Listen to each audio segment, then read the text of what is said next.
Meu irmão, minha irmã, paz e bem para você. Hoje é sábado, 17 de outubro. Nós estamos chegando mais um final de semana, lembrando a você que estamos no festejo de São Lucas, o Tríduo de São Lucas. Hoje, a última noite do Tríduo, amanhã, domingo, já celebra o dia de São Lucas, o santo patrono dos médicos e também dos profissionais da saúde. Hoje, sábado, como nós já falamos, 17 de outubro, também nós fazemos memória de um santo, Santo Inácio de Antioquia. Então, convido a você a fazer essa leitura de Santo Inácio, procurar aí ao longo desse dia um pouco da história deste santo importante na vida e na comunidade cristã, na vida da igreja.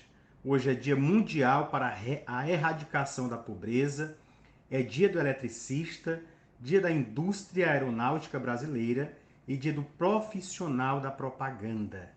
Né? E também nós queremos rezar pelos todos os nossos irmãos que nos pedem oração, os que estão em recuperação, especialmente rezemos, né, pela Gilca, Dudu, a Dona Joana, a família tão amiga e também das pastorais que estão se recuperando, como tantas outras, a quem nós dedicamos as nossas orações de hoje, neste sábado, dia em que a devoção popular dedica a Nossa Senhora. Vamos escutar o evangelho de hoje, de São Lucas, capítulo 12, os versículos do 8 ao 12, a continuação do evangelho de ontem, que diz: Naquele tempo disse Jesus aos seus discípulos: Todo aquele que der testemunho de mim diante dos homens, o Filho do Homem também dará testemunho dele diante dos anjos de Deus. Mas aquele que me renegar diante dos homens, será renegado diante dos anjos de Deus. Todo aquele que disser alguma coisa contra o Filho do Homem será perdoado. Mas quem blasfemar contra o Espírito Santo não será perdoado. Quando vos conduzirem diante das sinagogas, magistrados e autoridades, não fiqueis preocupados como ou com o que vos defendereis, ou com o que direis, pois nesta hora o Espírito Santo vos ensinará o que deveis dizer. Palavra da salvação, glória a vós, Senhor. Todo aquele que se declarar por mim diante dos homens, o Filho do Homem também se declarará por ele. O cristão deve dar testemunho de Cristo diante de todos. O futuro definitivo depende de nosso testemunho atual. Não devemos nos preocupar com o julgamento das pessoas, mas com o julgamento do Filho do Homem. O que importa não é o julgamento diante dos tribunais da terra, mas o julgamento diante do tribunal do céu. A igreja é chamada a confessar o seu Senhor na paz e na perseguição. Seu olhar deve estar fixo, como o de Estevão no céu, onde está a glória de Deus e de Jesus, seu Filho. Todo aquele, porém, que me renegar Jesus, como ele disse, ou renega Jesus, quem quer salvar a própria pele e não é capaz de renegar a si mesmo, como lá em Lucas 9, 23 vai nos lembrar. O medo da morte evidencia o egoísmo de quem afirma a si mesmo. O egoísmo não é uma ação, mas um modo de ser e de viver.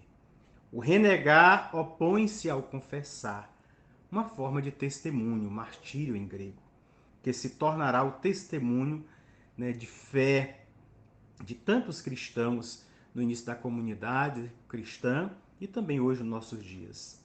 A confissão não se reduz ao martírio, mas é, antes de tudo, a cruz cotidiana de quem segue o Senhor. Todo aquele que disser uma palavra contra o Filho do Homem será perdoado. O Jesus terreno é um sinal de contradição. São Lucas, lá 2,34, vai nos lembrar. Nossos pensamentos e nossas obras dividem-se entre aceitá-lo e recusá-lo. Diante da sua pobreza, humildade e humilhação, nossa natureza instintivamente se afasta dele. O mistério do Filho do Homem que se entrega esconde-se aos próprios cristãos. Por isso, somos constante e insistentemente chamados à conversão. De inimigos da cruz, como São Paulo, lá em Filipenses 3,18, vai dizer, ao conhecimento da cruz, como o mesmo São Paulo em 1 Coríntios 2:2 nos lembra. Esse é o nosso drama, o nosso pecado mais radical, a nossa falta de discernimento. Mas também o Evangelho diz, mas o que houver blasfemado contra o Espírito Santo não será perdoado. O pecado contra o Espírito é a perda da fé, a apostasia depois da iluminação dada pelo Espírito. Como em Hebreus 6, do 4 ao 6, e depois 10, do 26 ao 39, vai nos lembrar. É pecado imperdoável, não porque Deus não perdoe, mas porque quem o comete não o reconhece, nem se arrepende, nem se dispõe a converter-se. O modo mais comum de encapsular-se na inconvertibilidade é considerar-se a priori de boa fé e acomodar-se cronicamente nesta áurea que nos faz erroneamente nos ver como bons, dando até justificativa para os nossos erros e pecados. O pecado contra o Espírito Santo é o endurecimento na cegueira de quem acha que vê e não quer o dom da visão, como São João 9:41 vai nos lembrar. Ao invés de gritar, Senhor, que eu veja, agradece insolenemente, obrigado, Senhor, porque vejo. É o pecado de quem não se reconhece pecador e por isso pensa não precisar de perdão. A sua forma mais abjeta é a de quem mente para aparentemente justificar as suas falhas ou encobrir os seus pecados. Aquele que não é capaz de fazer nada pelo outro. Quando vos conduzirem diante, diz o Evangelho, a perseguição, a cruz não é gratuita.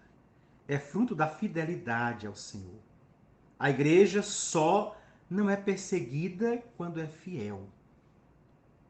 Ela só não é perseguida quando é infiel. Todas as vezes que a igreja vive, portanto, você, eu e cada um de nós, vivemos a fidelidade, sempre seremos perseguidos.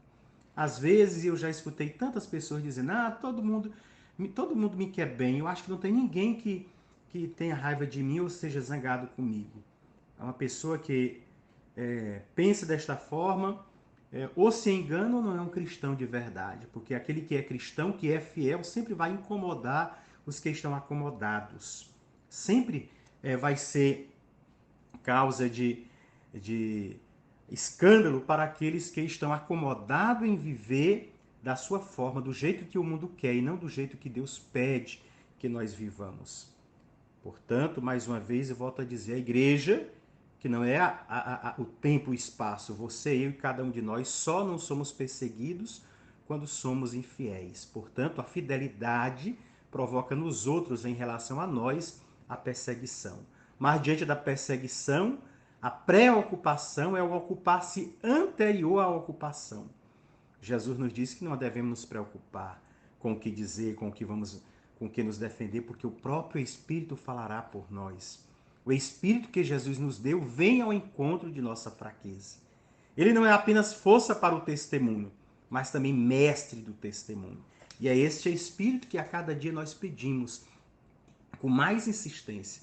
E pedimos não apenas com orações e com frases ditas pelos nossos lábios, a nossa voz, mas pelo nosso testemunho de alguém que crê, que confia, que aceita, recebendo o testemunho, esse Espírito. Desta forma, pelo nosso viver, nós vamos estar clamando esse Espírito a cada um de nós. Por isso, neste sábado, o dia em que a devoção popular dedica a Nossa Senhora, e Nossa Senhora, ela que foi plena do Espírito Santo, foi envolvida, como São Lucas vai dizer, pelo Espírito, antes, durante e depois da concepção virginal, ela nos motiva a também acolhermos esse Espírito e deixarmos ele agir em nós. Que o Espírito de Deus motive a você a ser cada dia mais fiel, a buscar cada dia a se deixar transformar, converter pela graça de Deus e desta forma ser aquilo que Deus quer que você seja para a sua felicidade e para a alegria e felicidade dos que estão à sua volta. Que assim aconteça e que você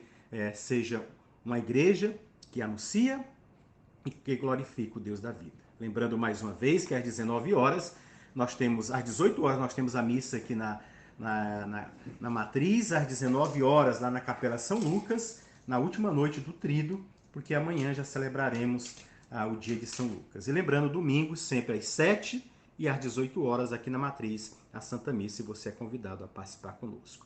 Que o seu final de semana seja abençoado e que você renove a sua fé no altar da Eucaristia, participando da Santa Missa. Fique na graça de Deus, que é Pai, Filho e Espírito Santo. Amém.